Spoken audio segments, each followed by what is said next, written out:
दोस्तों आज की इस वीडियो में मैं आपको डिटेल से बताऊंगा कि अगर आपने कभी ख्वाब सोचा है कि मेरा बेटा अगर चाइना जाके स्टडी करे या मैं खुद चाइना जाके स्टडी करूं, आप लड़का हैं लड़की हैं कोई भी हो, जेंडर कोई मैटर नहीं करता, तो आप कैसे जा सकते हैं, कैसे कर सकते हैं, क्या क्या आपको सावधानियां रखनी चाहिए। 10वीं क्लास 11वीं या 12वीं क्लास में अगर आप हैं तो आप चाइना कैसे आ सकते हैं। आप अगर 7वीं क्लास में हैं, अभी यहाँ तक नहीं पहुंचे, तो आपको किस तरीके की प्रिपरेशन आज से शुरू कर देनी है। अगर आपने चाइना में स्टडी किया तो आपको किस तरीके का प्लेसमेंट मिल सकता है, कहां कहां जॉब की अपॉर्चुनिटीज है। इसी के साथ अगर बात करो तो आपने यहां स्टडी किया तो कितना खर्चा आएगा, टोटल कितना आपको स्कॉलरशिप मिल सकता है। इसी के साथ जो मेडिकल एंड नॉन मेडिकल जितने भी कोर्सेज हैं, चाहे इंजीनियरिंग हो, बीबीए हो, एमबीए हो, या फिर आप लैंग्वेज सीखने आओ, तो कौन सी यूनिवर्सिटीज आपके लिए बेस्ट है, चाइना की जो टॉप यूनिवर्सिटीज है उसमें आप कैसे एडमिशन ले सकते हो, उन सभी तमाम सवालों के मैं उत्तर इस वीडियो में आपको देने वाला हूं, जिसमें आप हर एक जानकारी को अच्छे से एक्सप्लोर कर पाओगे, अनबॉक्स कर पाओगे। तो चलिए शुरू करते हैं मेरे साथ इस स्टडी इन चाइना के एपिसोड को।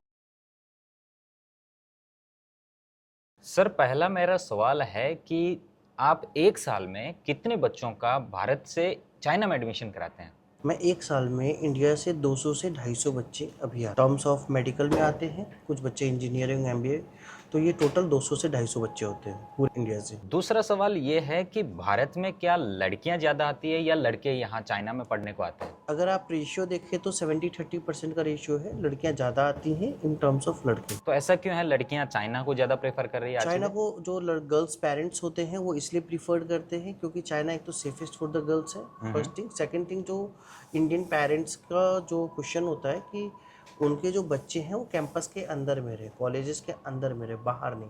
क्योंकि अगर आप अदर कंट्रीज़ की बात करेंगे जैसे जॉर्जिया, रशिया वगैरह, तो वहाँ पे इनसाइड द कैंपस हॉस्टल नहीं है। तो आपको चाइना में ही वो चीज़ है क्योंकि इनके कैंपसेस बड़े होते हैं, कैंपस लाइफ होती है, हॉस्टल सेपरेट होते हैं बॉयज़ एंड गर्ल्स, इसलिए बच्चे चाइना प्रीफर करते हैं। और पेरेंट्स की चॉइस होती है, पहली चॉइस ये होती है, फेवरेबल हाँ, कंडीशन है। कि उनकी बेटी सुरक्षित जगह पे जाए, कैंपस में रहें, क्योंकि आप भी जानते हैं कि अगर बाहर रहेंगे तो यूनिवर्सिटी की उतनी रिस्पॉन्सिबिलिटी होती नहीं है आफ्टर क्लास। बट अगर आप इनसाइड द कैंपस रहते हैं तो यूनिवर्सिटी के एक रूल्स एंड रेगुलेशंस होते हैं और वो आप पे निगरानी हमेशा रखती है। ये चीज़ है, तो ये सेफ्टी थोड़ा सा बेहतर है। अगर आपके जैसे अलग अलग जगह ऑफिस है तो ऑल ओवर द वर्ल्ड की बात करें तो आप एक साल में कितने टोटल बच्चे China all over the world admission हमारे कराते हैं। ऑफिस से 700 से 800 स्टूडेंट्स आते हैं पूरी चाइना। दुनिया से, अलग अलग कंट्री से। जी।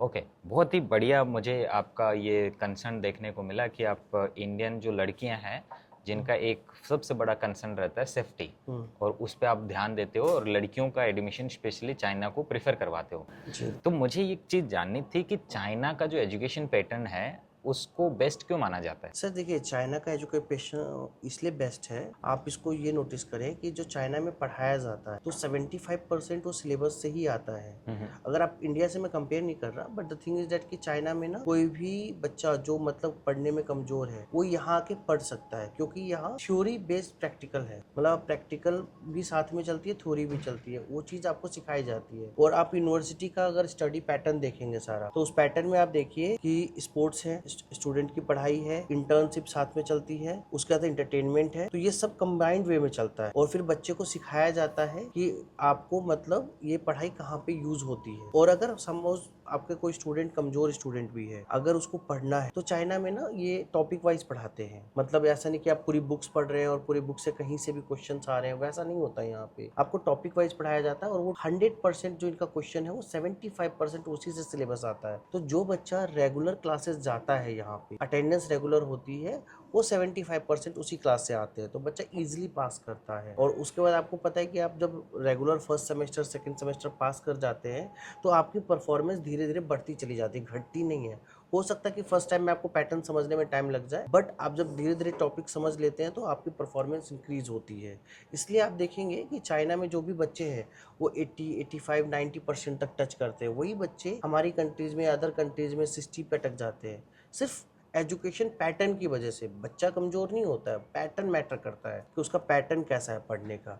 अब आप ये देखो कि जो इंडिया से स्टूडेंट आते हैं, अफ्रीका से आते हैं, पाकिस्तान से आते हैं, या ईस्ट एशिया में कहीं से भी आते हैं, वो लड़के चाइना में रह के चाइनीज़ भी सीख जाते हैं, जबकि वर्ल्ड की टफेस्ट लैंग्वेज है। तो वो क्या है लैंग्वेज? वो पैटर्न आपको बिना आपके बेसिक सब्जेक्ट्स को डिस्टर्ब किए हुए उसी एजुकेशन पैटर्न में आपको लैंग्वेज भी सिखाते हैं और आप इजीली चाइना में लैंग्वेज भी सीख जाते हैं, पढ़ना लिखना सब। ये तो पैटर्न अच्छा बहुत है। बढ़िया है फ्यूचर के पर्सपेक्टिव से भी। एक सवाल और बनता है, वो सवाल ये है कि क्या चाइना में स्टडी करके बंदा जॉब लग सकता है? क्योंकि देखिए बहुत सारे सवाल हैं, उन सवाल को धीरे धीरे लेंगे। बहुत सारे ऑडियंस ने सवाल पूछे थे जी। यहाँ चाइना की स्टडी, MBBS, MBA, BBA और इंजीनियरिंग और बहुत सारी चीज़ें, तो मैं एक एक पे आऊँगा। उससे पहले एक सवाल ये भी पूछना है, चाइना में अगर किसी ने स्टडी कर ली तो उसकी जो इनकम है इन फ्यूचर जब भी वो जॉब करेगा तो वो इनकम कितनी हो सकती है, वो कैसा कमा सकता है? अगर वही स्टडी वो भारत में करता है, ये दूसरे कंट्री में जाके उसको जॉब लेनी होती है, तो उसका क्या थोड़ा सा कंपैरिजन सर बताइए। इसको मैं दो पार्ट में डिवाइड करूंगा।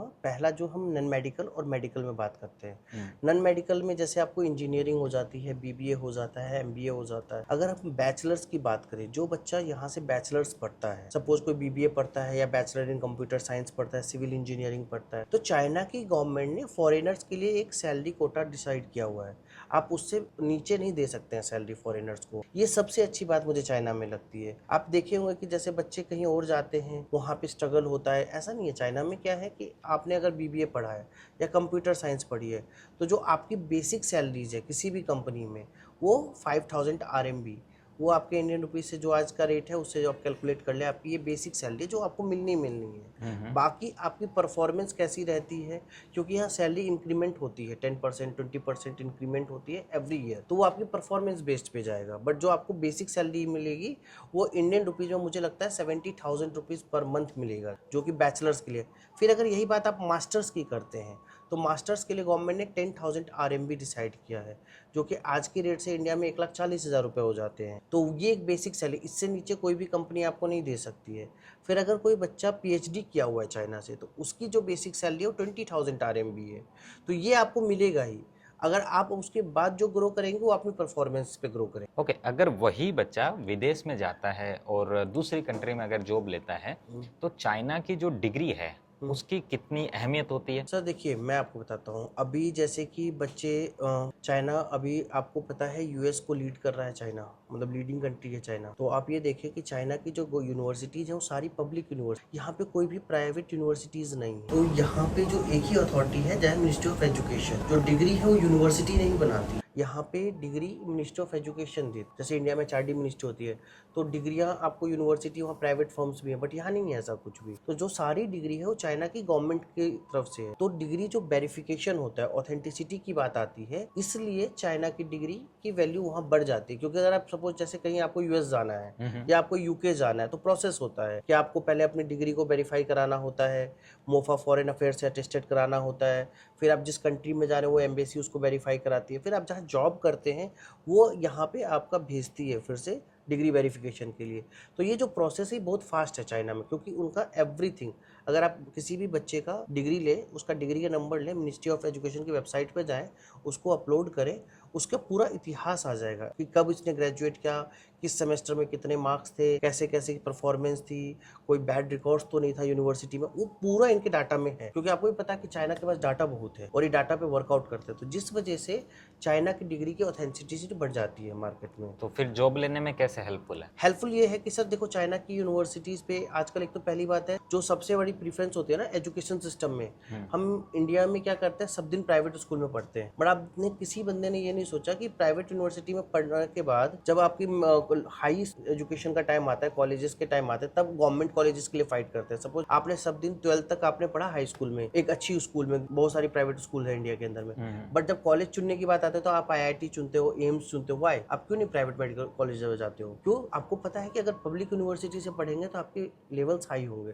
किसी भी कंट्री की पब्लिक यूनिवर्सिटी में पढ़ने की वैल्यू बढ़ती है। तो चाइना में क्या है कि जो पब्लिक यूनिवर्सिटीज हम लोग बच्चे लाते हैं ना, वो चाइना के बच्चों के लिए बहुत टफ है। गाओखा आपने सुना हुआ एक एग्जाम है, वो वर्ल्ड का सबसे टफेस्ट एग्जाम होता है, और वो एग्जाम कंपीट करके बच्चे चाइना आते हैं पढ़ने के लिए। बट हमारे जो यूनिवर्सिटीज के साथ और जो टाइप्स होते हैं, तो गवर्नमेंट प्रमोशन के लिए फॉरेनर्स को वो एग्जाम नहीं लेती है। वो एक कुछ फिक्स सीटें होती है फॉरेनर्स की, उस पर वो एडमिशन हम करवाते हैं।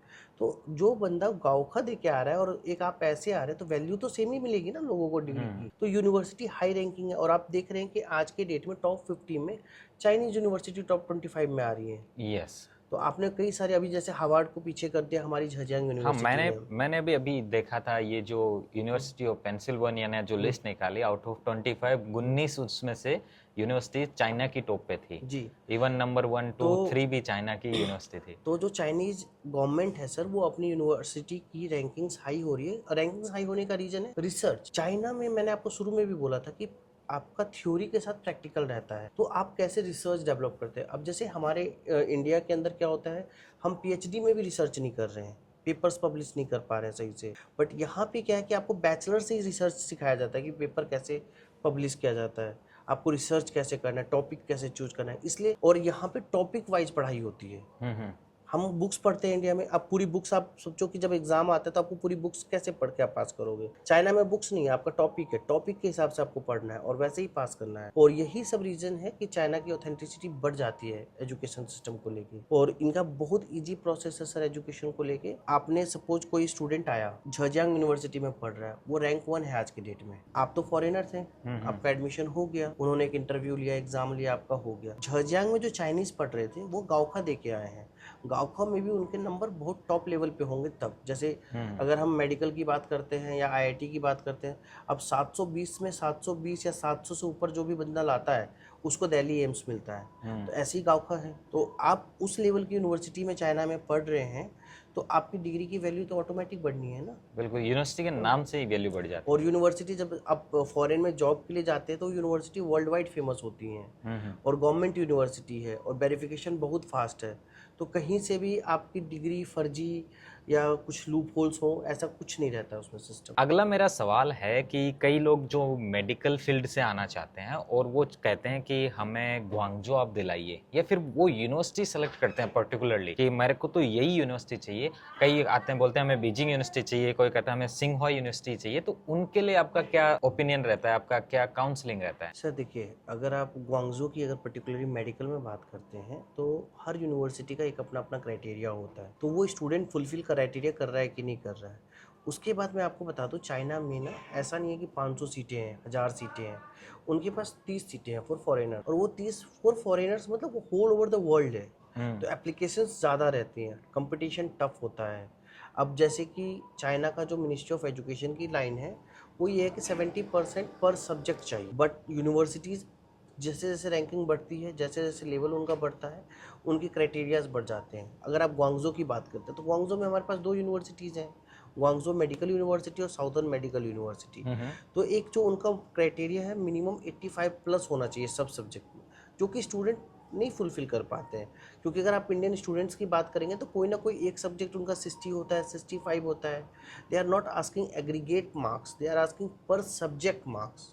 ओके, नेक्स्ट सवाल मेरा ये है कि खर्चा कितना आएगा अगर यहाँ पे आप मेडिकल स्टडी और नॉन मेडिकल में पढ़ते हो, तो दोनों का आप बताइए टोटली खर्चा कितना पड़ेगा, या तो साल भर का सेमेस्टर वाइज, या फिर आप जैसे कन्वीनियंट समझे पूरा जो स्टडी पैटर्न जिनका है 4 साल का 3 साल का, उसके हिसाब से आप डिटेल से एक बार बताइए। मेडिकल जो है, मेडिकल के स्टूडेंट्स के लिए पूरे कोर्स का 5+1 होता है, 6 ईयर्स का कोर्स होता है एमबीबीएस का। तो जो मेडिकल के स्टूडेंट्स हैं उनका 30 लाख से लेके 40 लाख रुपीज तक का खर्चा आता है। Only only 30 to 40 only? 40 lakh, जिसमें आपकी tuition fees and accommodation included होती है। और ये जो 30 से 40 मैंने आपको वेरिएबल अमाउंट्स बताए, ये आपके सिटी वाइज डिफर करता है।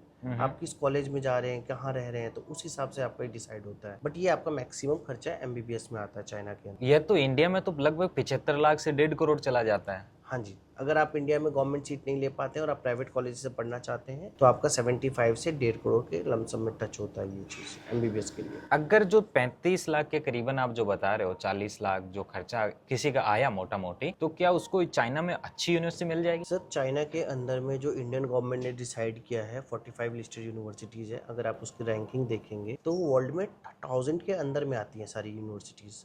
और वो चाइना के अंदर में टॉप 50s में आती हैं ऑलरेडी। ओके। और मेडिकल कॉलेजेस यहाँ पे 10-20 साल पुराने नहीं है, they are like 100 year 150 year. अब जितने भी मेडिकल कॉलेजेस मैं करता हूँ, मैं 1-2 कॉलेजेस के नाम एग्जांपल मैं आपको देता हूँ। हम हेबई मेडिकल यूनिवर्सिटी की बात करते हैं, वो 135 साल पुराना है, चाइना का पहला मेडिकल कॉलेज है। तियानजिन मेडिकल यूनिवर्सिटी है, फिर आपको नानजिंग मेडिकल यूनिवर्सिटी। तो ये सब 100 साल पुराने मेडिकल कॉलेजेस हैं। तो आप इससे अंदाज़ा लगा सकते हैं कि कितना पुराना इनका सिस्टम है। मतलब जो गवर्नमेंट ऑफ इंडिया ने भी डिसाइड किया है कि ये वाली यूनिवर्सिटीज आप स्टडी के लिए प्रिफर कर सकते हो, जी उनमें ही आप एडमिशन कराते हो। जी एम आई राइट? जी जी जी। तो इससे फिर उनकी जो वैल्यू है, क्रेडिबिलिटी है, वो भी बढ़ जाती है, और इन फ्यूचर यहाँ से स्टडी करके अगर वो इंडिया जाके भी अपना क्लिनिक खोलना चाहे या फिर गवर्नमेंट जॉब के लिए अप्लाई करना चाहे तो कर सकता है आराम से। आराम से। हाँ, आराम तो ये हुआ मेडिकल का खर्चा। अब नॉन मेडिकल जैसे एमबीए नॉन करता है, बीबीए करता नॉन है, मेडिकल में इंजीनियरिंग। क्या है कि बैचलर और मास्टर्स यहाँ पे ना स्कॉलरशिप मिल जाती है बच्चों को।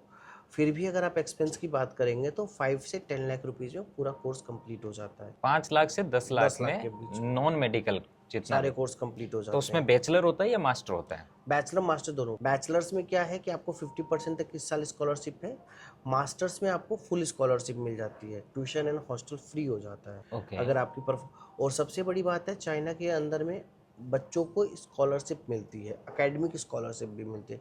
मेरे काफ़ी स्टूडेंट है सिचुआन यूनिवर्सिटीज़ में पढ़ रहे हैं, इस साल 2.5 लाख रुपीज़ स्कॉलरशिप गेन किया है अपनी परफॉर्मेंस से। अगर आप कॉलेज में परफॉर्म करते हैं तो गवर्नमेंट हर बैच में 50% स्टूडेंट्स को स्कॉलरशिप ग्रांट करती है, तो आपको बस उस 50% में आना। तो ये तो मेडिकल में भी होता होगा ना? ये मेडिकल में भी है। सपोज जैसे कि एक बैच की 40 स्ट्रेंथ है, 40 स्ट्रेंथ है तो उसमें से 20 बच्चों को स्कॉलरशिप मिलेगी, तो आपको उस टॉप 20 में आना है अपनी परफॉर्मेंस से, और वो 2.5 लाख रुपीज़ स्कॉलरशिप मिलती है। ओके, तो वो बहुत अच्छा है। मतलब इंडिया के बहुत सारे पेरेंट्स, उनको लगता है कि उनका बच्चा पढ़ने में अच्छा है, तो वो चाइना, मतलब बिगिनिंग में अगर उसको स्कॉलरशिप नहीं मिलती तो after 1 semester he will be eligible, अगर उसकी स्टडी एकेडमिक अच्छा रहा तो। एम आई राइट? ऐसा ही है? बिल्कुल। तो या फिर यह ऐसा होता है कि 1 ईयर के बाद में वो अप्लाई कर सकता है? नहीं, उसमें क्या होता है कि आपका जो स्कॉलरशिप पैटर्न है यहाँ पे ईयरली चलता है। ईयरली? तो आपके 2 सेमेस्टर्स काउंट होते हैं परफॉर्मेंस, उसके बाद आपको स्कॉलरशिप। बट इस साल से इन द बैचलर में चाइना गवर्नमेंट ने एक एग्ज़ाम घोषित किया है CSCA का। अगर आप ये एग्ज़ाम इंडिया से देते हैं और इस एग्ज़ाम में आप 90+ अबोव लाते हैं तो आप आने से पहले ही आपको स्कॉलरशिप मिल सकती है। सपोज किसी स्टूडेंट ने एग्ज़ाम दिया, मेरे बहुत सारे स्टूडेंट हैं जिनका इस बार 90 अभी आया है, तो अब अगर उनका हम अप्लाई करेंगे तो हो सकता है कि उसको ये स्कॉलरशिप पहले ग्रांट हो जाए, तो वो आपको एक राहत हो जाती है। ओके, तो ये तो बहुत ही अच्छा स्टेप है। इंडिया से लोग जितना भी या फिर दुनिया के किसी भी दुनिया के कंट्री से जो अपना वीडियो देख रहे हैं वो चाइना स्टडी के लिए आना चाहते हैं, तो उनके पास एक बेहतरीन अपॉर्चुनिटी बन जाती है। जी। तो मेरा एक ये भी सवाल रहेगा कि जो मेडिकल चीज़ें हैं वो कौन कौन सी आप स्टूडेंट्स को दिलाते हैं इधर, उनका नॉन एडमिशन करा? मेडिकल में देखिए, अभी जो चाइना के अंदर में कोर्सेज बहुत है, बट डिपेंड करता है जॉब। क्योंकि ओवरऑल सब पेरेंट का एक ही कंसर्न होता है कि जॉब क्या कर सकते हैं।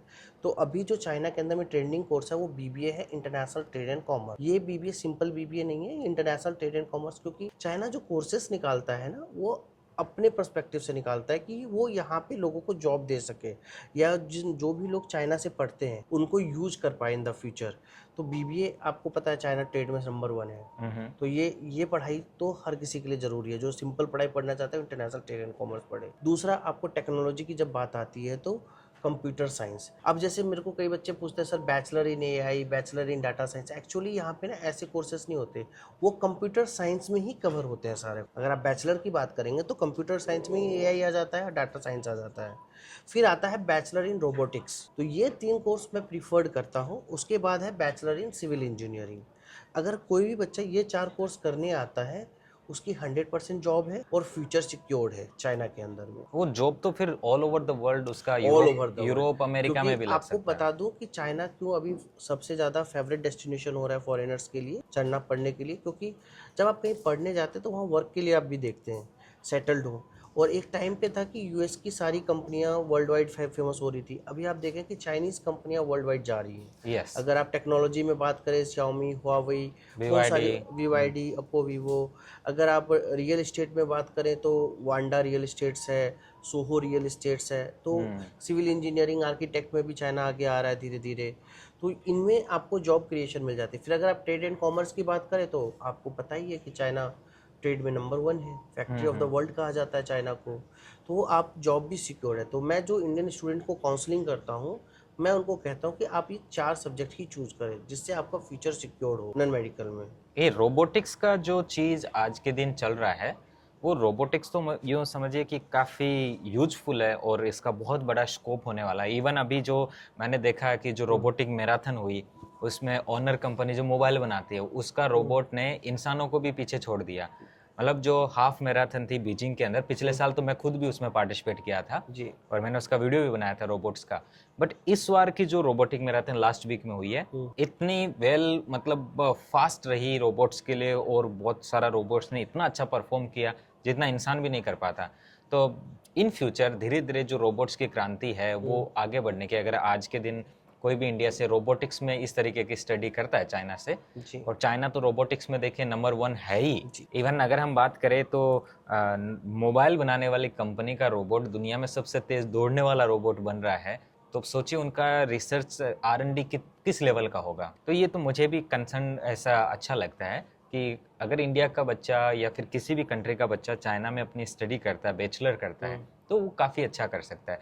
मेरे को एक चीज़ और ये भी पूछनी है, कई लोगों को शौक होता है कि वो चाइनीज सीखने भी चाइना के लिए आए, जी। तो क्या आप उनका भी एडमिशन करा दो? जी, हम लोग लैंग्वेज में एडमिशन कराते हैं। पहले क्या था कि लैंग्वेज में स्कॉलरशिप काफ़ी थी, बट अभी क्या है, चाइना गवर्नमेंट ने लैंग्वेज पे चार्जेस करने स्टार्ट कर दिए। तो कॉलेजेस की फ़ीस होती है, और जो बेसिकली लोग आते हैं वो आपको ये ग्वांगझो, हांगझो के पास आना चाहते हैं। तो यहाँ यूनिवर्सिटीज़ की फ़ीस थोड़ा हाई है, क्योंकि आपको भी पता है कि ग्वांगझो, हांगझो, शेंजन ये सब फर्स्ट टायर सिटीज़ में आता है, तो फ़ीस लिटिल बिट एक्सपेंसिव है। हम लोग लैंग्वेज में एडमिशन करवाते हैं। तो उसमें लगभग स्कॉलरशिप मिलती है तो कितना अगर खर्चा आता है? स्कॉलरशिप नहीं अगर मिलती है तो सर कितना? आप मतलब फर्स्ट टायर सिटीज़ को छोड़ दें, लाइक ग्वांगझो, हांगझो, इन सबको छोड़ दें, तो एक अफोर्डेबल प्राइस है। लैंग्वेज में 1.5 से 2 लाख का खर्चा आता है साल का? साल का।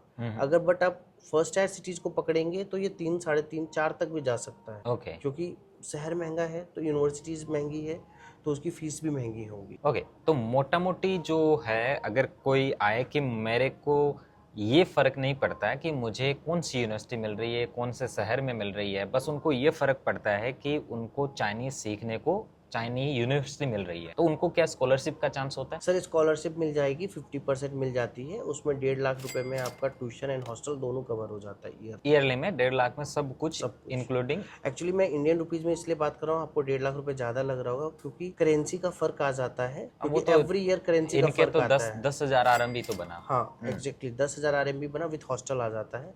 अब करेंसी की वजह से आपको 1.5 लाख रुपए थोड़ा ज़्यादा सुनने में लगता है, बट ये इनका 10,000। नहीं, एक्चुअली 1.5 लाख रुपया चाइना के हिसाब से कंपेयर करो तो आज के दिन 14 रुपए का 1 RMB बनता है, तो उसके हिसाब से तो बहुत कम है। जी। और अगर आप यही चीज़ इस लेवल से और इस इन्वायरमेंट के साथ इंडिया में सीखना चाहो या किसी भी कंट्री में सीखना चाहो तो पॉसिबल नहीं है। एग्जैक्टली। अगर वो यहाँ रहते हैं तो इन्वायरमेंट भी मिलता है, प्लस में उनको बिजनेस अपॉर्चुनिटीज़ भी मिलती है। आप किसी एक शहर में रह रहे हो, मान लीजिए ग्वांगझो में ही आपका एडमिशन है, तो ग्वांगझो में कैंटन फेयर जैसे बड़े एग्जीबिशन होते हैं, उसके अंदर भी वो जा सकते हैं, होलसेल मार्केट में भी वो जा सकते हैं।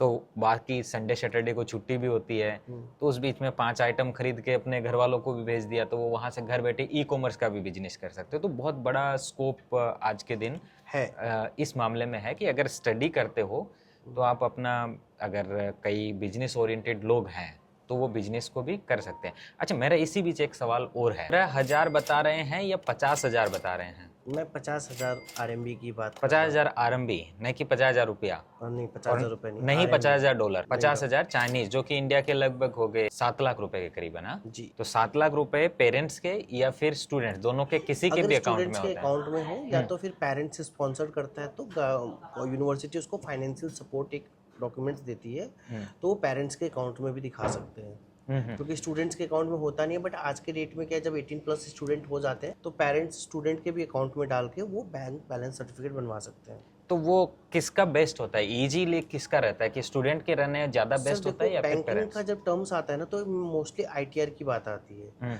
तो पेरेंट्स ITR ऑलरेडी पे करते हैं, तो ITR भरते हैं, तो वो क्या कर सकते हैं कि अपने अकाउंट से स्पॉन्सर कर सकते हैं बच्चे को। ओके। वो स्पॉन्सर सर्टिफिकेट आपको बना के बैंक दे देता है। तो कुछ लोग इंडिया में एजुकेशन लोन लेके चाइना आते हैं, तो उनके बारे में थोड़ा बताएंगे आप? सर लोन चाइना के लिए इजीली मिल जाता है, बट प्रॉब्लम पता है क्या है, फर्स्ट ईयर में अगर आप लोन के चक्कर में रहेंगे तो आपका एडमिशन नहीं होगा।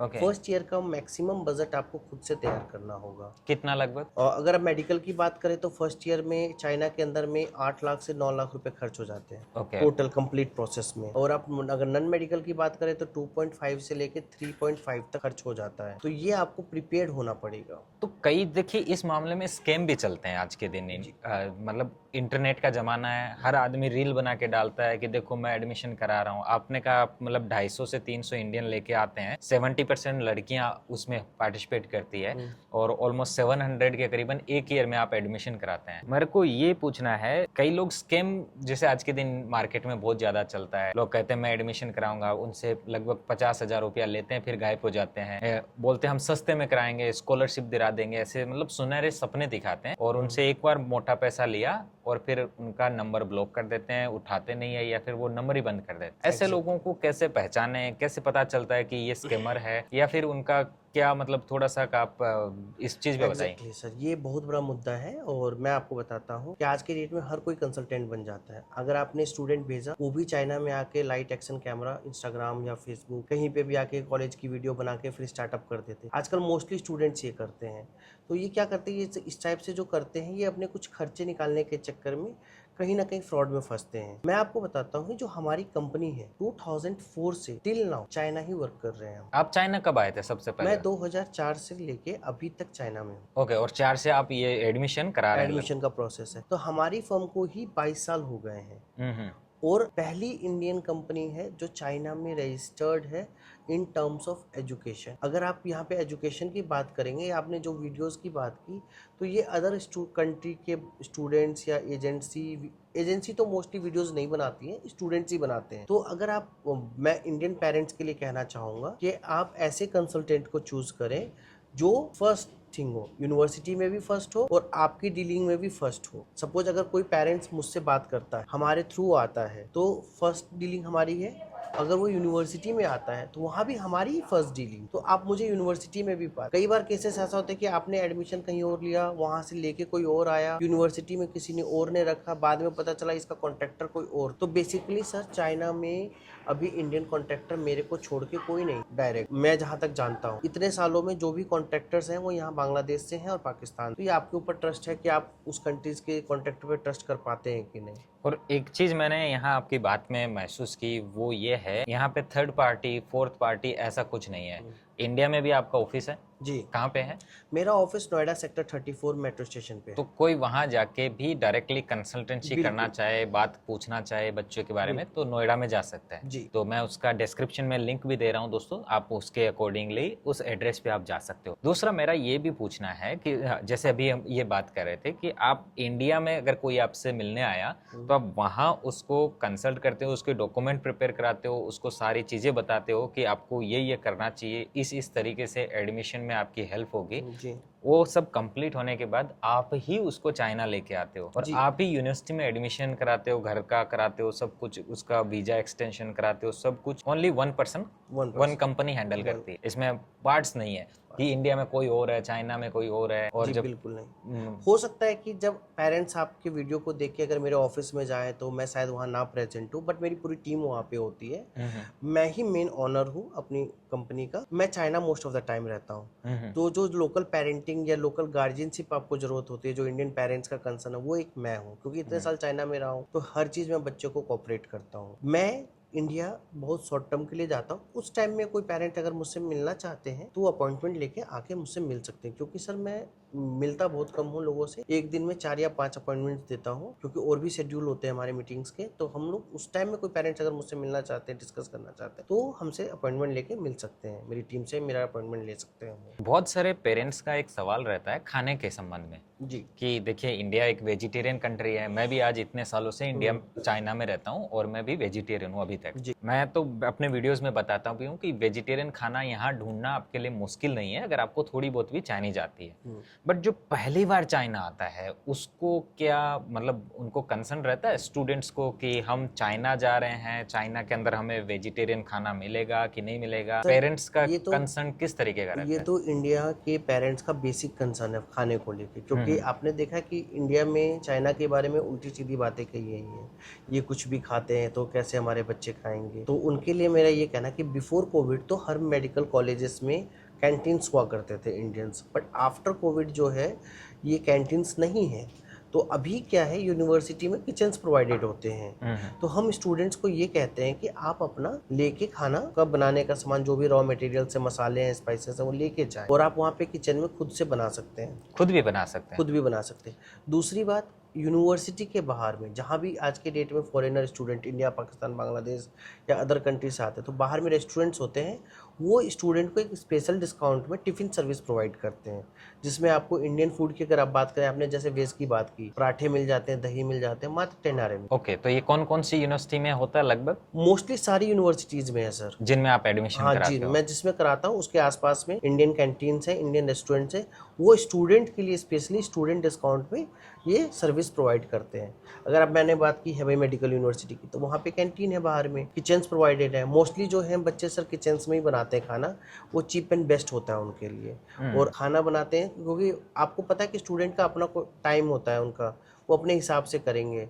और चाइना में जो रेस्टोरेंट्स हैं या कैंटीन है, उनका एक अलग टाइम होता है। अगर आप उस टाइम तक में खाना ऑर्डर करते हैं तो ठीक है, अब आपको कोई 10 बजे ऑर्डर नहीं करता है तो 10 बजे तो आप खुद ही किचन में बनाएंगे खाना। तो यहाँ पे सारी सुविधाएं उपलब्ध है, खाने की ऐसी कोई दिक्कत नहीं है। आप हमें थोड़ा सा कैंपस लाइफ के बारे में बताइए कि चाइना के जो यूनिवर्सिटीज है उनकी कैंपस लाइफ कैसी है? सर, चाइना की यूनिवर्सिटीज़ की जो कैंपस है वो बहुत हाईटेक है।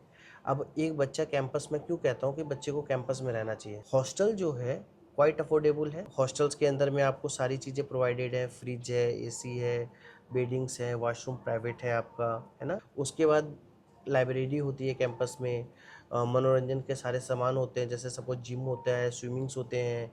उसके बाद आपको क्या कहते हैं, स्पोर्ट्स एक्टिविटीज़ होती है। तो ये सारी चीज़ें कैंपस के अंदर प्रोवाइड है। जब आप कैंपस को, आप चाइनीज़ यूनिवर्सिटीज़ की कैंपस आप देखेंगे ना, तो ये 200-500 एकड़ में होती है, एक छोटा सा स्मॉल टाउन होता है।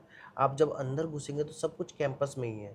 अगर बच्चा चाहे तो बच्चा कैंपस से बाहर कभी भी ना जाए तो कोई दिक्कत नहीं है, सारा कुछ कैंपस के अंदर में मिलता है। सुपरमार्केट से लेके स्पोर्ट्स तक, इवन आज के डेट में चाइना के कैंपसेस के अंदर में इंटरटेनमेंट का भी, गेमिंग जोन्स भी हो गए हैं कि जो बच्चे ऑनलाइन गेम्स खेलते हैं, ऐसे जोन्स भी हैं कैंपस के अंदर में। ये तो बड़ा इंटरेस्टिंग है। अच्छा, मुझे एक चीज़ बताइए, जैसे इंडिया के अंदर अक्सर बड़ी बड़ी जितनी भी यूनिवर्सिटीज़ है उसमें राजनीति का अड्डा होता है, वहाँ पॉलिटिकली बहुत ज़्यादा ऊंचा नीचा चलता रहता है, मतलब हर कोई यूनिवर्सिटी में घुस जाता है। और यूनिवर्सिटी में मतलब स्टडी के अलावा कई कई यूनिवर्सिटी में सब कुछ होता है, स्टडी नहीं होती, या प्रोफेसर भी टाइम पे नहीं आते हैं। जैसे मैं आपको नाम नहीं लूँगा, नाम लेने पे किसी का वो मानहानि हो जाती है। तो बाकी सबको पता है, जैसे वीडियोस देखते हैं उनको सबको आइडिया है ही कि एक्चुअली में जो अपने देश में बहुत सारी यूनिवर्सिटीज़ है उसमें प्रोफेसर्स टाइम पे आपकी क्लास में भी नहीं आएंगे, या फिर क्लास के अंदर भी आपका थोड़ा सा स्टडी एक्टिविटी के अलावा अदर एक्टिविटीज़ होती रहती है। क्या यहाँ पे ऐसा कुछ होता है? सर, एक चीज़ मैं आपको बता दूं, चाइना आप रहते हैं इतने सालों से, आपको पता है चाइना एक कम्युनिस्ट कंट्री है, वन पार्टी सिस्टम है, तो यहाँ पॉलिटिक्स की कोई बात ही नहीं है। दूसरी बात, चाइना एक डिसिप्लिन्ड कंट्री है, हम आज भी अनडिसिप्लिन्ड है, बट चाइना डिसिप्लिन कंट्री है। अगर इन्होंने 8 बजे बोला है तो 8 बजे से ये 10 मिनट पहले पहुंचेंगे, 10 मिनट बाद नहीं कोई पहुंचता यहाँ पे। तो प्रोफेसर यहाँ पे चाइनीज़ ड्यूटी को बहुत ज़्यादा फोकस्ड है, वो 8 to 5 अपनी ड्यूटी पूरी करते हैं और कभी बंक नहीं होता। बाय चांस एनी कोई सर्कमस्टांसेस हो जाती है, हादसा हो जाता है या कुछ प्रॉब्लम्स आ जाती है, वो आपको प्रायर इन्फॉर्मेशन दे दी जाती है, आज क्लासेस नहीं होंगी ड्यू टू इस रीजन से। बट ऐसे कभी ऐसा होता नहीं है सर, क्योंकि अगर आप इतने साल से चाइना में है तो आपको पता है कि चाहे बारिश हो, चाहे स्नोफॉल हो, चाहे बहुत ज्यादा गर्मी हो, क्लासेस कभी भी बंद नहीं हुई है। बच्चे यूनिवर्सिटी में जाते हैं। मैं खुद कई बार ऑफिस में मीटिंग्स के लिए बहुत हैवी रेनफॉल में गया हूँ, बहुत हैवी स्नोफॉल में गया हूँ। अगर मैं सपोज तोंगपे, आप समझते होंगे, नॉर्थ ईस्ट साइड में, हार्बिन साइड में स्नोफॉल हैवी होता है। बट अगर आप, हम इंडियंस मेंटालिटी के हिसाब से देखा, यार स्नोफॉल हो रहा है अब नहीं जाएंगे रोड पे, बट ऐसा नहीं है। सब आप रोड पे निकलेंगे, लोग वर्किंग के लिए चाह रहे हो, तो ये बहुत डिसिप्लिन लाइफ है। तो जो आपने क्वेश्चन किया कि प्रोफेसर नहीं आते हैं, वैसा तो है ही नहीं। और पॉलिटिक्स वन पार्टी सिस्टम है, तो आपको उसमें इन्वॉल्व होना ही नहीं, यहाँ के लोगों को अलाउड है नहीं पॉलिटिक्स में इन्वॉल्व होना। तो यूनिवर्सिटी में जब कोई बच्चा आता है, देखिए कई लोग मेरा वीडियोस देख रहे हैं, उसमें से कई ऐसे भी होंगे जो मतलब आपके नहीं, किसी दूसरे के थ्रू उन्होंने एडमिशन कराया भी होगा, तो उन बच्चों को क्या क्या सावधानियां यहाँ रखनी चाहिए कि जैसे मान लो कई कई चीज़ें होती है कि मतलब बहुत लेट नाइट यूनिवर्सिटी से बाहर मत जाओ क्योंकि यूनिवर्सिटी का एक टाइमिंग होता है, ऐसी कुछ चीज़ें जो सावधानियां क्या क्या रखनी पड़ती है? जैसे कि देखिए बहुत सारे स्टूडेंट्स हैं जो मतलब किसी दूसरे अप्रोच के थ्रू चाइना आ जाते हैं, तो कई सारों के साथ तो स्कैम हुआ रहता है। अगर वो कैसे भी करके यूनिवर्सिटी आ जाते हैं तो उनको प्रॉपर यूनिवर्सिटी के रूल्स रेगुलेशंस, क्योंकि आप जब भी यूनिवर्सिटी में एडमिशन लेते हैं तो जो पहला प्रायोरिटी ये आपको एक रूल बुक देते हैं, वो रूल बुक सीरियसली पढ़ना चाहिए। इसलिए पढ़ना चाहिए कि कल को आप किसी मैटर में फंसेंगे तो उसी रूल बुक से आपको पनिशमेंट दी जाएगी। तो ये मैं हर स्टूडेंट्स को गाइड करता हूँ कि जब भी आप यूनिवर्सिटी आए उसकी रूल्स को सीरियसली लें। जैसे कि मैं देखता हूँ इंडियन स्टूडेंट जो आते हैं या और भी जो बच्चे पहले पुराने हो जाते हैं, वो कहते हैं कि कंसल्टेंट आपको डरा नहीं रहे, दैट इज अ सिस्टम, आपको फॉलो करना होगा। क्योंकि कंसिक्वेंसेस कैसे आती है, सपोज अगर यूनिवर्सिटी में लिखा हुआ है कि आपको रूम में कुकिंग नहीं करना है, क्योंकि आपको पता है कि चाइना का जो लैंडमास एरिया बहुत बड़ा है, तो जो हॉस्टल्स है वो काफी बड़े होते हैं। सपोज आपका अगर कॉरिडोर के लास्ट नंबर पे रूम है और आपको चल के जाना है तो 300 मीटर की दूरी पे किचन होगा। अब बच्चे वहां तक जाके खाना ना बनाने के चक्कर में रूम में ही खाना बनाते हैं, जो कि लीगली अलाउड नहीं है। ये करते हुए पकड़े गए तो उनको कॉलेज से डिपोर्ट किया जा सकता है। सेकंड, आपको पता है यूनिवर्सिटी में हॉस्टल का एक रूल होता है कि आपको 11 बजे तक वापस आ जाना है। किसी कॉलेज में 10 बजे तक वापस आ जाना है, चाहे आप कैंपस के अंदर ही हैं, कैंपस के पार्क में ही घूम रहे हैं, बट आपको मैंडेटरी हॉस्टल के अंदर चला जाना है। अगर आप उस टाइम पे नहीं गए तो आप पे कार्रवाई की जा सकती है। बहुत सारे ऐसे रूल्स उस पर लिखे हुए रहते हैं सर, छोटे छोटे रूल्स हैं जो आपको सीरियसली फॉलो करने। अगर आप ये फॉलो नहीं करते हैं तो यूनिवर्सिटी बहुत स्ट्रिक्ट एक्शन आप पे लेगी और इसमें आपको कोई नहीं बचा सकता, क्योंकि आपका कंसल्टेंट पता ही नहीं कौन आपके लिए रिक्वेस्ट करेगा यूनिवर्सिटी में कि एक लास्ट चांस दे दो, एक मौका दे दो।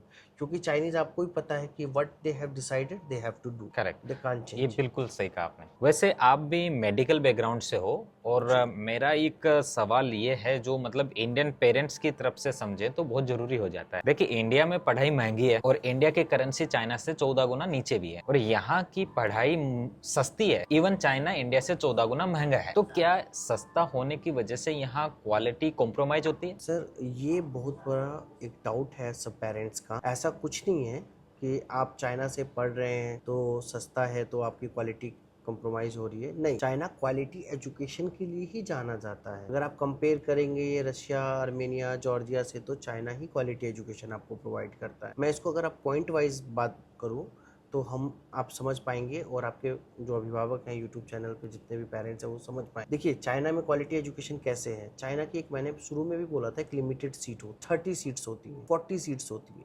मैक्सिमम 60 सीट्स होती है। तो किसी यूनिवर्सिटी में अगर 30 सीट्स है या 60 सीट्स है, इससे ज्यादा ये बच्चे लेंगे पहली बार। तो अगर कम बच्चे रहेंगे तो क्वालिटी ऑफ एजुकेशन, वहीं पे क्वालिटी मैटर करता है। क्योंकि अगर आप बात एमबीबीएस की करते हैं तो MBBS totally depends on practical. Theory तो हर कोई पढ़ता है, प्रैक्टिकल कितने लोग करते हैं, क्योंकि आपको कल को जाके प्रैक्टिकल तो आना चाहिए। तो एमबीबीएस के अगर हम फर्स्ट ईयर की बात करते हैं तो फर्स्ट ईयर में जो एनाटॉमी होता है, एनाटॉमी का प्रैक्टिकल स्टार्ट होता है। तो एनाटॉमी जो पहला पार्ट है वो कैडेवर से स्टार्ट होता है। अगर प्रैक्टिकल में कैडेवर नहीं मिला आपको तो आप प्रैक्टिस कैसे करेंगे। जैसे चाइना में मैं क्यों बेस्ट प्रीफर करता हूँ एमबीबीएस करने के लिए, क्योंकि चाइना एक ऐसी कंट्री जहाँ पे कैडेवर प्रोवाइड है, क्योंकि यहाँ की पॉपुलेशन बहुत ज़्यादा है और यहाँ पे डेथ बॉडी की कोई कमी नहीं है, तो आपको कैडेवर इजिली प्रोवाइडेड होते हैं। अगर आप कैडेवर की बात करें तो एक टेबल पे एक कैडेवर होता है और उसमें सिर्फ 5 स्टूडेंट्स का एक ग्रुप होता है। तो बच्चे एक राउंड अप करके 5 स्टूडेंट एक कैडेवर पे इजिली से पढ़ सकते हैं। अदर कंट्रीज में क्या होता है कि सर सीट्स की कोई लिमिट नहीं होती, बच्चे जा रहे हैं 200-300 बच्चे, तो वहाँ क्वालिटी डिफर कर। सेकेंड चीज, जो आपने मेडिकल में काफ़ी छोटी छोटी चीज़ें होती हैं। अगर आपने प्रैक्टिकल देखा, फिर आपने बायोकेमिस्ट्री का लैब है, चाइना में लैब्स की कमी नहीं है, यूनिवर्सिटी के अंदर में काफ़ी इंफ्रास्ट्रक्चर अच्छे हैं। थर्ड आता है आपको नर्सिंग पार्ट, जिसमें आपको इंजेक्शन सिखाया जाता है लगाना। तो जैसे कई जगहों पे आपने देखा होगा लोग डमी पे इंजेक्शन लगाते हैं, चाइना में लाइव एनिमल्स पे लगाया जाता है। Like they are using rabbits, they are using rat. आपको उनको लाइव पकड़ना है, लाइव उनके ईयर में इंजेक्शन इंजेक्ट करना है।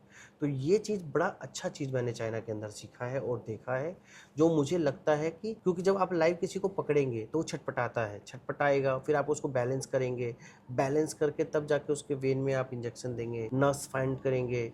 तो ये चीज़ मतलब आपको लाइव फीलिंग देता है, जो कि डमीज पे कभी नहीं आएगा। अगर आप एज अ डॉक्टरी की पढ़ाई करने जाएं और आपको डमी दे दिया जाए तो आप मजाक मजाक में हंसते बोलते ग्रुप में ऐसे कहीं भी इंजेक्शन फूंक देंगे, वो फील तो नहीं आया ना आपको, चाहे उसको कितनी भी सिलिकॉन बढ़िया बना ले, फील तो नहीं आया। क्योंकि बट आप किसी खरगोश को पकड़ेंगे, पकड़ के आप उसको इंजेक्शन देंगे, खरगोश छटपटाएगा, भागेगा, तो आप उसको कंट्रोल कर पाएंगे। ये छोटी छोटी चीजें जो लोग नहीं समझ पाते हैं मेडिकल लाइन में, तो आपकी वहीं से ट्रेनिंग स्टार्ट हो जाती है। उसके बाद जब आप थर्ड ईयर में जाते हैं, थर्ड ईयर में आपके क्लिनिकल सब्जेक्ट स्टार्ट हो जाते हैं, जैसे गायनी है, पीडिया है, ये सब के सब्जेक्ट स्टार्ट हो जाते हैं। इसमें क्या होता है, हॉस्पिटल मैंडेटरी होता है। तो चाइना की खुद की मेडिकल कॉलेज की 6 हॉस्पिटल, कहीं पे 7 हॉस्पिटल्स खुद के हॉस्पिटल्स होते हैं, जहाँ बच्चों को लेके जाया जाता है, उनको पेशेंट्स दिखाए जाते हैं, उनको पेशेंट्स के बाद केस डिस्कशन किया जाता है, जो कि सबसे बड़ी बात है। जो आप पढ़ रहे हैं वो लाइव देख रहे हैं। फिर अगर जो सबसे बड़ी बात आती है एमबीबीएस में, वो आता है इंटर्नशिप।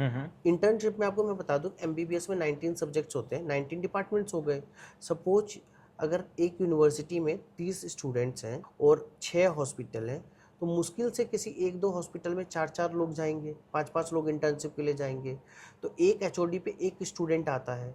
तो जब आप जैसे ऑपरेशन की बात करते हैं, सपोज ऑर्थो का ऑपरेशन है या आइज का ऑपरेशन है, या फिर आप गायनी में जाते हैं, तो आपको पता है ओटी का रूल्स एंड रेगुलेशन होता है। ओटी में आप भीड़ नहीं ले जा सकते ना, क्योंकि ऑलरेडी ओटी में डॉक्टर होता है, असिस्टेंट होता है, नर्सिंग स्टाफ्स होते हैं, एनेस्थेसियोलॉजिस्ट होता है। ओवरऑल 6 लोगों का ग्रुप होता है और 2 लोग पीजी, पीएचडी और एमबीबीएस का एक इंटर्नशिप होता है। मतलब 10 लोग से ज्यादा का आप ग्रुप नहीं बना सकते ओटी के अंदर में। ये रूल्स है। तो ये छोटी छोटी चीजें जो पेरेंट्स को नहीं पता है, स्टूडेंट्स को नहीं पता है। तो अब सपोज अगर किसी, मैं एज अ स्टूडेंट, मेरी ड्यूटी गायनी डिपार्टमेंट में लगी है, अब गायनी में मेरे को ओटी जाना है, तो मुझे वेट नहीं करना पड़ेगा ना, क्योंकि मैं एचओडी मेरे को डेली ओटी ले जा सकता हूँ और मैं डेली केसेस देख सकता हूँ। तो ये चीज आपको अदर कंट्रीज में नहीं मिलेगी, क्योंकि अदर कंट्रीज में क्या है, कॉलेजेस बहुत छोटे होते हैं, हॉस्पिटल्स एक होता है, पूरे शहर की पॉपुलेशन उसी हॉस्पिटल में आती है, तो बहुत दिक्कत होती है। अगर आप आज गायनी है तो आपका नंबर कब आएगा, कब आप केस देखोगे। अगर मेरी 15 डेज या 20 डेज की गायनी डिपार्टमेंट में लगे, तो मैं 15 से 20 डेज ओटी देख सकता हूँ। ये सबसे बड़ा प्लस पॉइंट है, जो कि लोग नहीं समझ पाते हैं। इसलिए चाइना में क्वालिटी एजुकेशन प्रिफर्ड होता है, यही सबसे बड़ा रीजन है। ओ, ये तो बहुत अच्छा है कि टोटली प्रैक्टिकल एजुकेशन बेस्ड इनकी एजुकेशन है। और जो स्टूडेंट यहाँ एक एचओडी के नीचे एक स्टूडेंट आया, क्वालिटी है वो क्वांटिटी से ज़्यादा है जी। तो ये मुझे बहुत ही अच्छा लगा। और ये चीज़ मुझे कुछ मेडिकल के स्टूडेंट्स ने भी बताई थी। मैं जब मिलता हूँ, कई बार मैं जिलिन गया, हार्बिन गया, तो ऐसे में जो बहुत सारे यूनिवर्सिटी के स्टूडेंट्स मिलते हैं,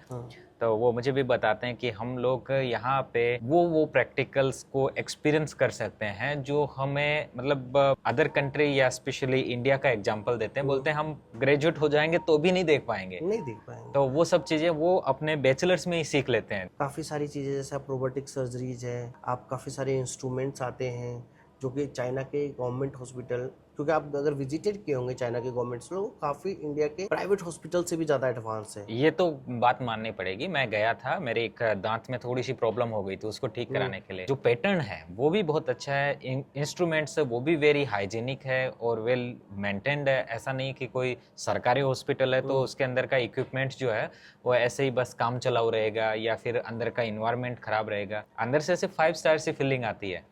और जो बिल्डिंग्स है उसमें सब कुछ वेल मेंटेन्ड है, हर चीज़ को। इवन अभी तो बहुत सारे हॉस्पिटल्स में पेशेंट को डॉक्टर तक ले जाने के लिए भी रोबोट्स हैं। जी। तो अभी आपने देखा ना, क्वालिटी की जब आप बात करते हैं, तो जब एमबीबीएस क्या होता है, एमबीबीएस में आपको काफ़ी चीज़ें ध्यान देनी पड़ती है कि आप ऐसी कंट्री जाएं, जैसे हम इंडिया से बिलोंग करते हैं, तो इंडिया में क्या है कि 4 सीजन्स है। तो ऑफकोर्स चाइना में भी 4 सीजन है, ऐसा नहीं कि ठंडी है तो ठंडी पड़ रही है। जैसे आप रशिया में क्या है, खाली कोल्ड वेदर्स है, गर्मी आती नहीं है। तो मोस्टली जो गर्मी बरसात की बीमारियां वो तो होती ही नहीं है। अब आप चाइना में देखो, चाइना इतना बड़ा है, ठंडी से लेके गर्मी, बरसात, आंधी तूफान सब आता है। तो बीमारियां भी उसी हिसाब से, यहाँ भी डेंगू होते हैं, यहाँ भी मलेरिया होती है, यहाँ पे भी आपको क्या कहते हैं, सीजनल बीमारियां होती हैं, जैसे फ्लू आता है। तो ये सब चीज़ एक डॉक्टर जो बेसिक बैचलर्स में पढ़ता है एमबीबीएस में, बेसिक तो आपके पेशेंट कौन आएंगे, सीजनल्स के आएंगे। ये बेसिक होना जरूरी है। हार्ट, किडनी, लंग्स, ये तो बड़ी बीमारी है, इसके लिए तो आपको स्पेशलाइजेशन लेना होगा। पर जब आप एज एमबीबीएस करते हैं तो आपको तो बेसिक चीज़ें आनी चाहिए ना। अब बेसिक पेशेंट ही नहीं है आपके हॉस्पिटल में, आप क्या ट्रीटमेंट करेंगे, आप कौन सी मेडिसिन चलाएंगे। सपोज कोई बंदा रशिया जाता है, जॉर्जिया जाता है, तो वहाँ तो है ही नहीं ना, वहाँ तो ठंडा देश है, वो वहाँ पे बीमारियाँ ही नहीं होती। ठंड देश में लोग दारू पीते हैं, दारू पीने का डेंटल डिकेज होता है, उनका दांत ही खराब होती है। एमबीबीएस में क्या पढ़ रहे हैं वहाँ। चाइना में आप जाइए, हॉस्पिटल का रस देखिए, आप सारी बीमारियाँ हैं। आप जब हॉस्पिटल में जाएंगे तो हर तरह की बीमारियाँ हैं यहाँ पे, मौसम हमेशा बदलते रहता है यहाँ पे। तो पेशेंट आपको आपके हिसाब से यहाँ मिलते हैं। तो पेशेंट फ्लो भी ज़्यादा है, पॉपुलेशन ज़्यादा है, पेशेंट फ्लो ज़्यादा है। यानी कि अगर आप मेडिकल पढ़ने आ रहे हैं तो आपका प्रैक्टिकल नॉलेज यहाँ पे गेन करेगा, जो सबसे बड़ी बात होती है मेडिकल स्टूडेंट्स के लिए। मतलब पेशेंट तो चाइनीज़ बोलेगा, हॉस्पिटल में कैसे आप सीखोगे? तो आपको फर्स्ट ईयर से लेकर टिल 5 ईयर तक चाइनीज़ सिखाया जाता है। यहाँ पे मेडिकल के स्टूडेंट के लिए स्पेशल एक मेडिकल चाइनीज, क्योंकि आप देखेंगे मेडिकल टर्म्स अलग होता है और इंग्लिश टर्म्स अलग होते हैं, ये तो आप नोटिस करते होंगे। Yes yes. क्योंकि अगर आप फीवर बोलते हैं that is called English term, उसको हम लोग मेडिकल टर्म्स में पैरेक्सिया बोलते हैं। तो आपको मेडिकल टर्म्स चाइनीज में भी सिखाया जाता है, एक सब्जेक्ट होती है मेडिकल चाइनीज, ओके। कि जो मेडिकल टर्म्स इंग्लिश में बोले जाते हैं उसको चाइनीज में क्या बोला जाता है। सपोज आपको बोला जाता है ना कि अपेंडिक्स का ऑपरेशन कराना है, पर डॉक्टर उसको अपेंडिसाइटिस बोलता है, तो फिर उसको आपको यहाँ पे चाइनीज टर्म्स उसका सिखाया जाता है। जैसे आपको गॉल ब्लैडर स्टोन्स होते हैं तो उसको तरन चेशर बोला जाता है। तो ये सारे टर्म्स आपको फर्स्ट ईयर से ही सिखाए जाते हैं कि जब आप 5th ईयर में आए तो आपको हॉस्पिटल में कोई भी दिक्कत ना आए, क्योंकि आप डॉक्टर तो इंग्लिश में पढ़ाता है, डॉक्टर आपको इंग्लिश में पढ़ाएगा, क्लासेस आपकी इंग्लिश में चलेंगी, बट आप किसी लोकल चाइनीज से कैसे कम्युनिकेट करेंगे? पेशेंट थोड़ी ना आपको बोलेगा कि I have a pain on my right pelvic side, ऐसे थोड़ी ना बोलता है वो तो चाइनीज में बोलेगा। तो इतनी चाइनीज आप 5 साल में पढ़ लेते हैं कि आप उसकी भाषा को समझ पाते हैं कि वो क्या बोल रहा है। इसका उसको बेनिफिट यहाँ भी मिलता है जब वो मान लीजिए सिंगापुर जाता हो, जहाँ पे चाइनीज का जो कम्युनिटी ज़्यादा है। वैसे बोलते हैं कि चाइनीज है, इंडियन है और आलू, ये पूरी दुनिया में हर जगह मिलेगा। जी। तो वैसे जो जो सेकंड लार्जेस्ट पॉपुलेशन है इंडिया के बाद आज के दिन, चाइना ही है। पहले फर्स्ट पे चाइना था। तो चाइनीज जो पॉपुलेशन है वो आपको ऑलमोस्ट पूरी दुनिया में मिलेगा। जी। तो आप अगर कहीं पे भी जॉब करते हो इन फ्यूचर, तो उनके लिए वो एक लाइफ लॉन्ग लर्निंग होगा कि इन फ्यूचर आप अगर चाइना में नहीं है तो आप वहाँ भी अपने पेशेंट से और अच्छे से फ्रेंडली डील कर सकते हो। तो ये मुझे लगता है कि जो उन्होंने चाइनीज मेडिकल टर्म्स सीखे हैं वो भविष्य में भी उनके काम आएंगे अगर वो चाइना में भी नहीं है तो। अब भाई जी एक महत्वपूर्ण सवाल पूछता हूँ। मुद्दे की बात यह है कि जैसे इंडिया के जो पेरेंट्स हैं उनका सवाल ये रहता है कि हमारा बच्चा 10वीं क्लास में है या 11वीं या 12वीं क्लास में है, उसको हम चाइना स्टडी के लिए भेजना चाहते हैं, तो उनकी क्या प्रिपरेशन होती है, उनको क्या क्या चीज़ें आज से ही ध्यान में रखनी चाहिए। तो मुझे इन तीनों क्लास के हिसाब से बताइए, या फिर किसी ने 12वीं का एग्जाम भी दे दिया, अब वो कैसे चाइना आ सके ऑन द स्पॉट अगर आना चाहे, मेडिकल और नॉन मेडिकल दोनों का आप मुझे बताइए। पहले तो जो सिलेक्शंस है ना वो आपको 10th के बाद ही हो जाता है कि आपको मेडिकल जाना है कि नॉन मेडिकल जाना है, क्योंकि जो 11th क्लासेस के सब्जेक्ट होते हैं उसमें या तो आप बायो लेंगे या तो आप मैथ लेंगे, जो इंडिया का सिस्टम है। अगर आप मैथ लेते हैं तो आप इंजीनियरिंग लाइन ज्वाइन करते हैं, या आप बायो लेते हैं तो आप जाके मेडिकल में आते हैं, या जो इकोनॉमिक्स लेता है वो आके BBA करता है। तो ये आप 11th में ही डिसाइड कर लेते हैं कि आपको पढ़ना क्या है। मेडिकल में जाना है तो आप ऑफकोर्स बायो लेंगे। और जैसे बहुत सारे स्टूडेंट जो कंफ्यूज होते हैं कि यार मेडिकल और इंजीनियरिंग दोनों साथ में लेके चलेंगे, तो वो लोग PCBM लेते हैं, फिजिक्स केमिस्ट्री बायो मैथ। तो वैसे भी कई सारे स्टूडेंट्स होते हैं। तो आप, बट मैं चाहता हूँ चाइना में मैथ कंपलसरी है, तो मैं चाहता हूँ कि आप इंजीनियरिंग पढ़िए या मेडिकल पढ़िए, तो आप एक सब्जेक्ट मैथ ज़रूर रखें अपने बच्चे। ये आपका चाइना में एडमिशन का एक एक्स्ट्रा पॉइंट बनाता है, क्योंकि आप देखेंगे जो अभी CSCA के एग्ज़ाम्स हो रहे हैं चाइना में, उसमें मैथ ही ले रहे हैं। आपको कंप्यूटर साइंस पढ़नी है तो मैथ ही देना है, आपको मेडिकल पढ़ना है वो भी मैथ का ही एग्ज़ाम देना है। तो ये मैथ को बहुत ज़्यादा प्रायोरिटी देते हैं। आप देखते होंगे, न्यूज़ भी सुनते होंगे, चाइनीज़ मैथ ओलंपियाड्स के लिए बहुत परेशान रहते हैं, काफ़ी स्ट्रगलिंग्स करते हैं, काफ़ी वर्कआउट करते हैं मैथ पे। तो इनको मैथ एकदम मैंडेटरी सब्जेक्ट है। तो मैं सारे स्टूडेंट्स को जो 10th वाले हैं जो चाइना आना चाहते हैं, मैं उनको ये ज़रूर कहना चाहूँगा कि आप PCB ना लेके PCBM लें, फिजिक्स केमिस्ट्री बायो मैथ। और कॉमर्स के स्टूडेंट तो ऑलरेडी कैलकुलस पढ़ते ही हैं तो उनका तो है ही, बट जो मेडिकल वाले स्टूडेंट हैं जो स्किप करते हैं मैथ को, वो स्किप ना करके मैथ ले, चाइना के लिए एक प्लस पॉइंट रहेगा। उसके बाद जो 12th वाले स्टूडेंट्स हैं जो चाइना आना चाहते हैं, तो उनको 2 चीज़ों का ध्यान रखना है कि आप चाइना आने से पहले अपने 6-7 महीने की लैंग्वेज कोर्स करें या अपना कहीं भी लैंग्वेज पढ़ें थोड़ा सा। क्योंकि क्या होता है कि अगर आपको लैंग्वेज आती है तो जो हम लोग एप्लीकेशन फॉर्म भरते हैं उसमें एक टॉपिक होता है कि आपको चाइनीज़ आती है कि नहीं आती है। चाइनीज़ आती है तो चाइनीज़ का एक लेवल होता है HSK 1 से लेके HSK 6। तो HSK 1 is the beginner, HSK 2 little beginner, HSK 3 और 4 is like okay okay, HSK 5-6 is आप मतलब बहुत फ्लुएंट हैं आप। तो आप अगर सपोज 6 महीने की बात करेंगे तो HSK 1 हो जाता है, HSK 2 भी हो जाता है। आप बहुत एक्स्ट्रा ऑर्डिनरी है तो 6 महीने में लोग HSK 4 भी निकाल लेते हैं। तो जब आप चाइना, आपका प्लान है, प्री प्लान है कि आपको चाइना आना है, तो चाइनीज़ लैंग्वेज पे फोकस करना स्टार्ट करें। आप लैंग्वेज थोड़ा थोड़ा सीखें। वो आपको 2 तरह से बेनिफिट देगा। पहला यूनिवर्सिटी सिलेक्शन में, दूसरा आपको यूनिवर्सिटी जब आप आएंगे तो आपको कम्युनिकेशन में बहुत ज़्यादा हेल्प करेगा, क्योंकि टीचर्स अच्छी प्रीफर्ड करती है जो बच्चे चाइनीज़ बोलते हैं यहाँ पे। क्योंकि आप देखो, अगर मैं और आप बात कर रहे हैं, अभी हम जो वीडियो शूट कर रहे हैं वो हिंदी लैंग्वेज में शूट कर रहे हैं, क्योंकि हमारी ये भाषा है। अगर इसी को इंग्लिश में चूज करना होता तो हमें बहुत डिफ़िकल्टीज आती। हम बोल सकते थे, अच्छा कर लेते, बट वो लॉन्ग टर्म के लिए नहीं हम यूज करेंगे उसको, हम हिंदी में। तो इसलिए चाइनीज़ लैंग्वेज भी सीखना बहुत ज़रूरी है। दूसरा डॉक्यूमेंटेशन, अगर आपको फॉरेन आना है तो आपके डॉक्यूमेंट्स हमेशा बने हुए होने चाहिए। जो इंडियन स्टूडेंट पीछे हो जाते हैं ड्यू टू पासपोर्ट, अब बच्चे क्या आज डिसाइड करते हैं, फिर वो पासपोर्ट अप्लाई करने जाते हैं, जिसमें बहुत टाइम ख़राब होता है। तो अगर आपने विदेश आना है, कहीं भी जाना है फॉरेन कंट्री, तो पासपोर्ट पहले एडवांस में बना के रखें, जो कि आपको, क्योंकि पासपोर्ट इंडिया में बहुत टाइम टेकिंग हो जाता है, उसकी वजह से सारा काम स्टेक पे आ जाता है। तो पासपोर्ट मैंडेटरी डॉक्यूमेंट्स है अब्रॉड एडमिशन के लिए, तो वो चीज़ आप करके रखें। ओके, तो दोस्तों मैं आपको एक चीज़ बता भी देना चाहूँगा। जो लैंग्वेज की जो बात है, मैंने भी चाइनीज़ लर्निंग का कोर्स बनाया हुआ। आप मेरी वेबसाइट पे जाके उसको बाय करके भी अपना आज से ही चाइनीज़ सीखना शुरू कर सकते हैं। और न केवल आप मेडिकल, आप पेरेंट्स हैं, अगर मेरा वीडियो देख रहे हो और आपको फ्यूचर में लगता है आप चाइना के साथ बिजनेस करने वाले हैं, तो भी ये जो लैंग्वेज का कोर्स है आपके लिए बहुत काम का हो सकता है। क्योंकि देखिए जिस तरीके से चाइना आगे बढ़ रहा है, मैन्युफैक्चरिंग के अंदर आगे बढ़ रहा है, आगे हमेशा आपको चाइनीज़ की ज़रूरत ज़रूर पड़ेगी, क्योंकि यहाँ इंग्लिश की कोई उतनी अहमियत है नहीं, ये अपनी लैंग्वेज को ज़्यादा प्रायोरिटी देते हैं। तो आप उसको भी सीख सकते हो, जो मेरी वेबसाइट niranjanchina.com, उस पे चाइनीज़ लर्निंग का कोर्स भी आपको मिलता है, आपके लिए बेस्ट हो जाता है। एक सवाल मेरा ये भी बनता है कि जैसे इंडिया के जो लोग हैं वो अक्सर मैथ्स को स्किप करते हैं। मुझे यहाँ के कई प्रोफेसर भी बोलते हैं इंडिया वाले तो मैथ्स में बहुत अच्छे होते हैं, बट तुम्हारे स्टूडेंट यहाँ आते वो मैथ्स में क्यों नहीं होते हैं? तो वो कौन सी वजह रह जाती है कि वो, मतलब हमारा नाम तो मैथ्स में अच्छा है बट स्टूडेंट्स है मैथ में अच्छे नहीं है यहाँ पे? सर, जो IIT पढ़ते हैं उनकी मैथ बहुत स्ट्रांग होती है। जो इंजीनियरिंग्स पढ़ते हैं वो मैथ पे बहुत ज़्यादा है। बट इंडिया में क्या है कि जैसे आप आर्ट्स पढ़ रहे हैं तो उसका मैथ से कोई लेना देना नहीं है। पॉलिटिकल साइंस पढ़ रहे हैं, उसका मैथ से कोई लेना देना नहीं है। तो बच्चे किसी तरह रगड़ घस के 10वीं तक मैथ पढ़ते हैं, उसके बाद मैथ को स्किप करते हैं, क्योंकि जो हम लोग का एल्जेब्रा है, ट्रिग्नोमेट्री है, ये सब हार्ड है। साइन थीटा, कॉस थीटा, ये जो डेरिवेशन है, ये सब बहुत हार्ड होते हैं। तो ये बच्चों को समझ नहीं आते। फिर आप भी जानते हैं कि जैसे जैसे आपके क्लासेस बढ़ते हैं वैसे वैसे आपका पढ़ाई का लेवल हार्ड होते जाता है।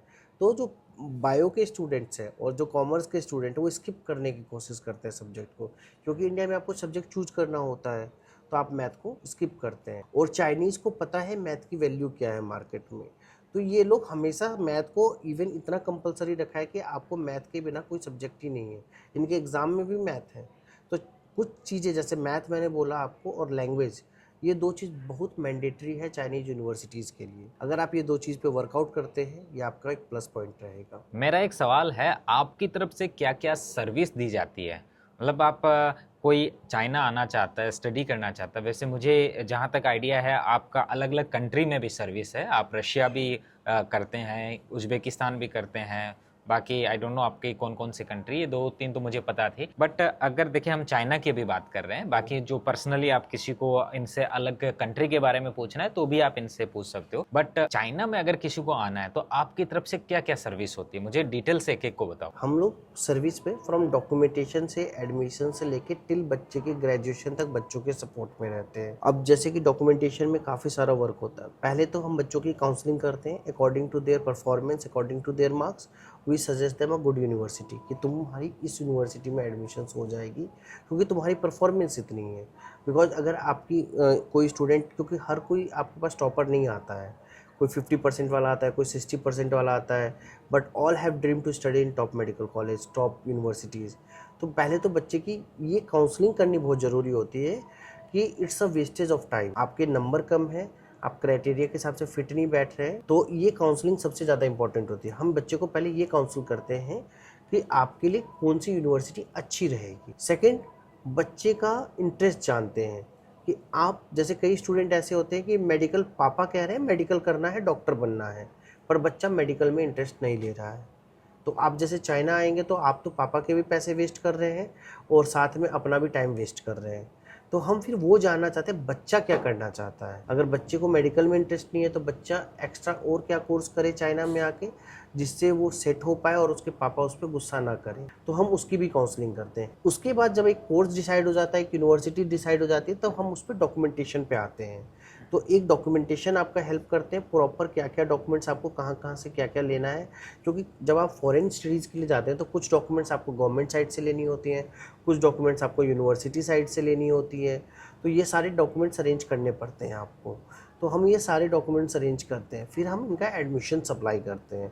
एडमिशन अप्लाई करने का बहुत सारी चाइना की यूनिवर्सिटीज़ इंटरव्यू करवाती है या लाइव इंटरव्यू चलता है या फिर एग्ज़ाम्स होती है, तो हम उसकी प्रिपरेशन करवाते हैं बच्चों को कि आपको ये बेसिक, क्योंकि इतने साल का एक्सपीरियंस है तो हमें पता है चाइनीज़ क्या पूछ सकता है क्या नहीं पूछेगा। तो वो कुछ बेसिक क्वेश्चंस हम बच्चे को प्रोवाइड करते हैं, उसकी प्रिपरेशन करवाते हैं। फिर बच्चे का इंटरव्यू क्लियर हो जाने के बाद हम उसका एडमिशन कंफर्म करते हैं। एडमिशन हो जाता है तो फिर बच्चे का इंडिया में जो प्रोसेस बचता है, वीज़ा का प्रोसेस बचता है, उसका शॉपिंग, जो सबसे ज़्यादा कंसर्निंग क्वेश्चन है कि बच्चा लेके क्या क्या आएगा, क्या क्या पहनेगा, मतलब क्या क्या ज़रूरत है चाइना में, फ्रॉम क्लॉथ से लेके फूडिंग तक में। तो वो सारी लिस्टें हम प्रोवाइड करते हैं, बच्चा वो सारी शॉपिंग कराता है, फिर उसको वीज़ा लगवाते हैं, बच्चे को चाइना लेके आते हैं, उसको सेटल आउट करते हैं।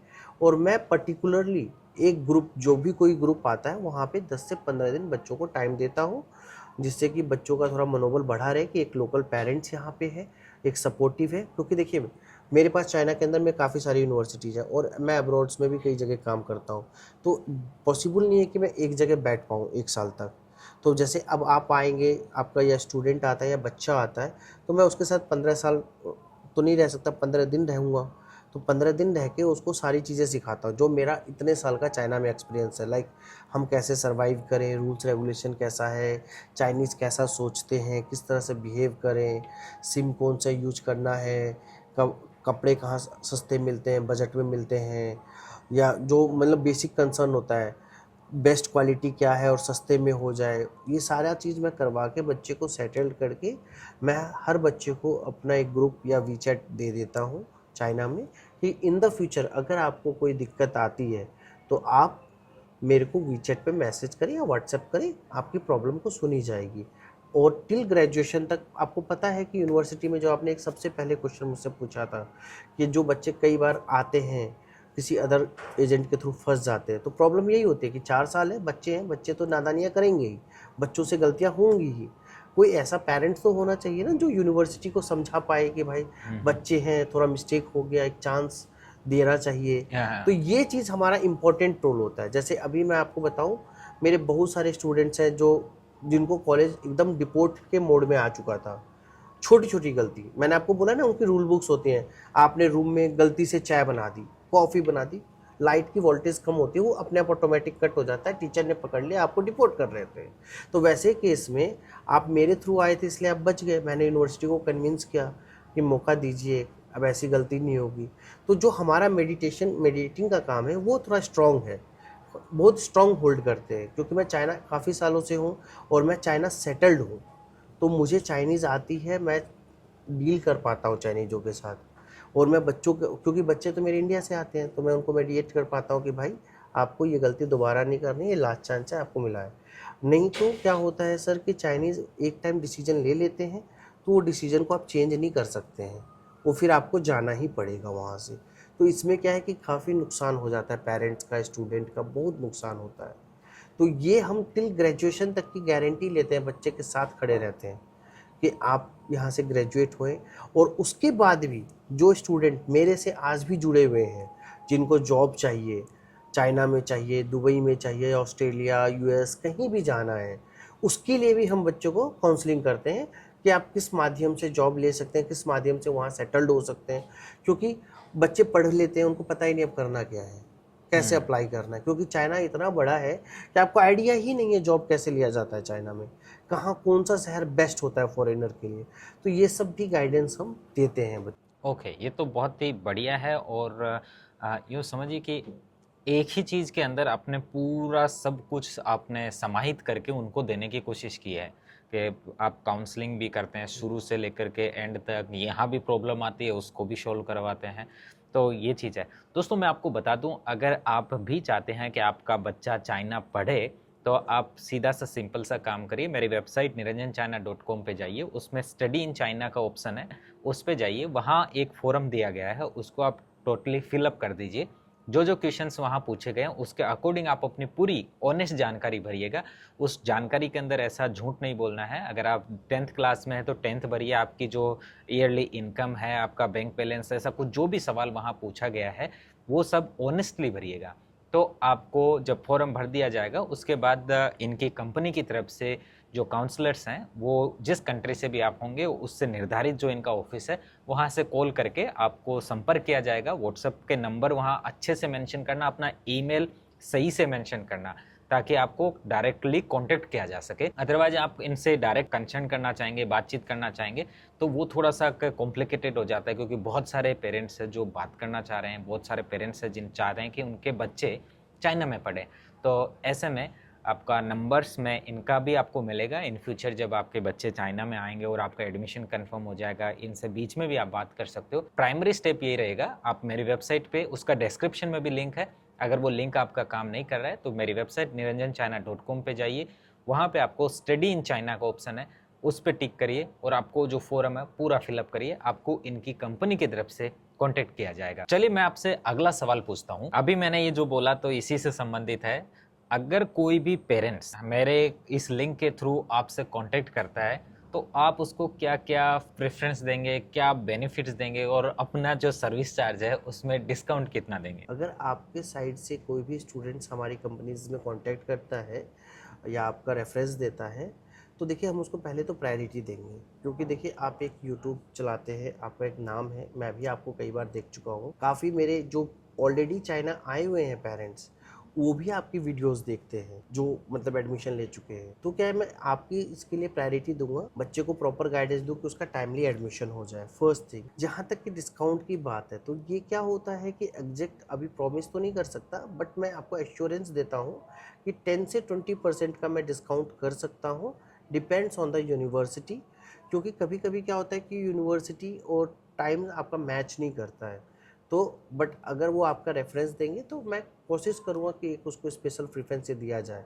10 से 20% इकोनॉमिकली प्रेफरेंस दिया जाएगा और प्रायोरिटी दी जाएगी बच्चे को कि एडमिशन चाइना के अंदर हो जाए मेरे साइड से। सो बहुत बहुत धन्यवाद, आपसे मिलकर के बहुत खुशी हुई और साथ में आपने जो इन्फॉर्मेशन दी है वो सच में बहुत ही यूजफुल इन्फॉर्मेशन है और हो सकता है शायद हमारे दर्शकों को भी ये सारी चीज़ें पसंद भी आई होगी और उनके मन में जितने सवाल थे वो सारे स्टडी इन चाइना के संबंध में पूरे हुए होंगे। दोस्तों फिर भी अगर आपका कोई सवाल रह जाता है तो आप कमेंट बॉक्स में मेंशन कीजिए, हम फिर से एक ऐसा ही इंटरेस्टिंग पॉडकास्ट आपके लिए लेके आएंगे जिसमें आप और ऐसे अमेजिंग से चीज़ें जान पाओगे और उनके बारे में मैं सवाल वही रेज करूँगा, वही पुट करूँगा जो आपने पूछे होंगे। और इस पॉडकास्ट में भी वही सवाल थे जो आप में से कई पेरेंट्स ने पहले पूछे थे। तो थैंक यू सर, बहुत बहुत धन्यवाद, आपसे मिलके बहुत अच्छा लगा और फ्यूचर में फिर मिलते रहेंगे। जी बिल्कुल बिल्कुल, थैंक यू दोस्तों, जय हिंद, नमस्ते।